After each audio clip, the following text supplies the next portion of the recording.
ଯିବା ମାଉସୀ ଆ ଦଉନୁ ହ୍ୟାଲୋ ଆ ତୁ ଯାଉନୁ ଏଇଠି ବସି ଶୁଣିବା ଦରକାର ପଛ ବୋଲକୁ ଯା ହ୍ୟାଲୋ ଆ କ'ଣ କରୁଥିଲୁ? ହଁ ମୁଁ ଆଜି ରାନ୍ଧିଥିଲି ଭାତ ଡାଲି ତରକାରୀ ଆଉ ଭଜା ଭଜି।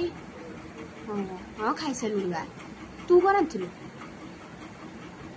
ହଁ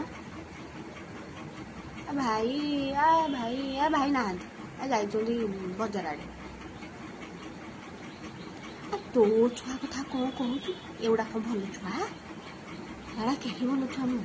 କହିଲେ ଖାଲି ବାଧା ପଶି ଯାଉଛୁ। କେହି ଭଲ ତୁ ନେଲୁ ତମ ଘରକୁ 3-4 ଦିନ ରଖି ଏଗୁଡ଼ାକୁ ସାବାଡ଼ କରି ଛାଡ଼ୁଛୁ। କେହି କଥା ଗୋଟେ ଶୁଣୁନାହାନ୍ତି। ଏଗୁଡ଼ା ନବୁ ତମ ଘରକୁ ଏଗୁଡ଼ା 3-4 ଦିନ ରଖି ଛାଡ଼ୁ ସାବାଡ଼ କରି। ଖାଲି କହିଲେ ବାଧା ପଶି ଯାଉଛି। ଏଗୁଡ଼ାକୁ ବାଧା ପଶି ଯାଉଛି ମତେ। କିଏ କହିଲ? ଆଲୋ କାହିଁ କହିବୁ ସେ କଥା? କହିଲେ ମତେ ଭାରି ଦୁଃଖ ଲାଗୁଥିଲୁ।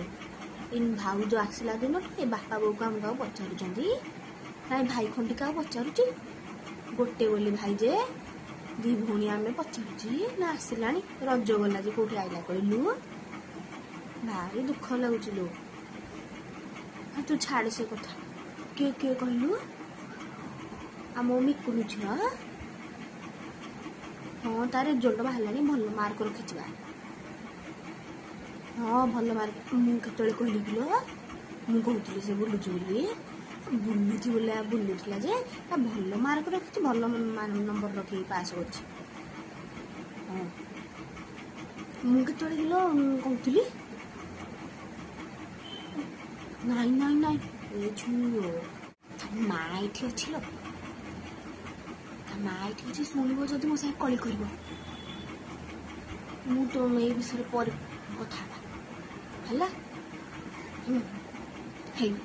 ହରେ ଏ ମୋବାଇଲ ପାଇଁ କ'ଣ ଏମିତି ହଉଛ କିରେ? ଏ ଛୁଆ ଗୁଡ଼ା ରଖେଇ ବସେଇ ଦେଉନାହାନ୍ତି ମୋବାଇଲ ପାଇଁ। ମୁଁ ତୋତେ ଆଉ କେତେବେଳେ ଫୋନ କରିବି ହେଲା। ଏ ଛୁଆ ଗୁଡ଼ା ମୋବାଇଲ ପାଇଁ ଯାହା ହଉଛନ୍ତି। ନିଅ ତମ ମୋବାଇଲ ଦେଲ।